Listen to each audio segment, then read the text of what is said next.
প্রবাসী যারা শ্রমিক আছে তাদের কল্যাণের জন্য এবং প্রবাসে আমাদের কর্মসংস্থান বৃদ্ধির জন্য যা করা দরকার স্যারের সহযোগিতা আমরা সব ক্ষেত্রে পাবো। এ প্রসঙ্গে আপনাদের আমরা আরেকটা জিনিস জানাতে চাই। আমরা একবার কিছুদিন আগে ঘোষণা করেছিলাম যে যারা প্রবাসে মিডল ইস্টে যাচ্ছেন, মধ্যপ্রাচ্যে আমাদের যে শ্রমিক ভাই বোনরা যাচ্ছেন ওনাদের জন্য আমরা এয়ারপোর্টে অনেক ফ্যাসিলিটিস দিব, ভিআইপিরা যেরকম ফ্যাসিলিটিস পায় সেরকম দিব, কিন্তু বলেছিলাম যে লাউঞ্জের ব্যবস্থা করা যাবে না। আজকে আপনাদেরকে আমরা আনন্দের সাথে জানাতে যাই আমরা আমাদের মধ্যপ্রাচ্যে যে শ্রমিক ভাই বোনরা আছে ওনাদের জন্য আলাদা স্পেশাল লাউঞ্জের ব্যবস্থা করব।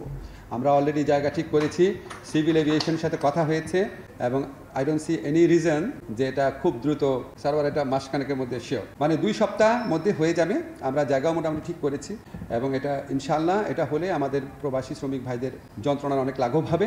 এটার পাশাপাশি অন্যান্য যে সুযোগ সুবিধা, ওনারা এয়ারপোর্টে যাওয়ার সাথে সাথে ওনাদের সাথে এসকোর্ট করে একজন যাবে প্লেনে, মানে ইয়েতে স্ক্যানিং মেশিন না ওইটা না, একদম লাস্ট যে প্লেনে ওঠার আগ পর্যন্ত, প্লেনে ওঠার আগে যে লাউঞ্জটা আছে লাস্ট লাউঞ্জ সেটুকু পর্যন্ত তাকে প্রতিটা স্তরে ওনাদের সাথে মানুষ থাকবে। আমরা মনে করি এটা ওনাদের প্রতি কোনো উদারতা না, এটা হচ্ছে ওনাদের প্রতি আমাদের দায়বদ্ধতা। আমরা মালয়েশিয়াতে আমাদের যে বাংলাদেশ হাই কমিশন আছে এটার মাধ্যমে এবং আমাদের মিনিস্ট্রির মাধ্যমে এই প্রতিশ্রুতিটাকে যত দ্রুত সম্ভব কার্যকর করার জন্য আমরা প্রচেষ্টা চালাবো।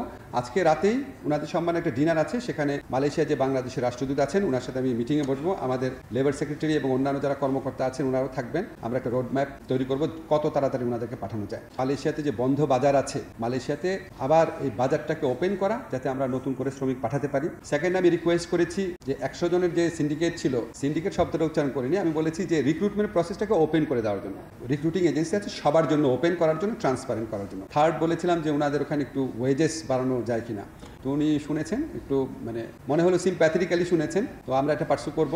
এবং আমাদের যে প্রধান উপদেষ্টা আছেন আপনারা জানেন গ্লোবালি উনি অত্যন্ত রেসপেক্টেড একজন মানুষ, ওনাকে অন্যভাবে সম্মান দেয় পৃথিবীর বিভিন্ন দেশের রাষ্ট্রপ্রধানরা। এবং আমরা স্যার আমাকে এইটুকু নিশ্চয়তা দিয়েছেন প্রবাসী যারা শ্রমিক আছে তাদের কল্যাণের জন্য এবং প্রবাসে আমাদের কর্মসংস্থান বৃদ্ধির জন্য যা করা দরকার স্যারের সহযোগিতা আমরা সব ক্ষেত্রে পাবো। উনি বেশ কয়েকবার আমাকে বলেছেন। এ প্রসঙ্গে আপনাদের আমরা আরেকটা জিনিস জানাতে চাই। আমরা একবার কিছুদিন আগে ঘোষণা করেছিলাম যে যারা প্রবাসে মিডল ইস্টে যাচ্ছেন, মধ্যপ্রাচ্যে আমাদের যে শ্রমিক ভাই বোনরা যাচ্ছেন ওনাদের জন্য আমরা এয়ারপোর্টে অনেক ফ্যাসিলিটিস দিব, ভিআইপিরা যেরকম ফ্যাসিলিটিস পায় সেরকম দিব, কিন্তু বলেছিলাম যে লাউঞ্জের ব্যবস্থা করা যাবে না। আজকে আপনাদেরকে আমরা আনন্দের সাথে জানাতে যাই আমরা আমাদের মধ্যপ্রাচ্যে যে শ্রমিক ভাই বোনরা আছে ওনাদের জন্য আলাদা স্পেশাল লাউঞ্জের ব্যবস্থা করব।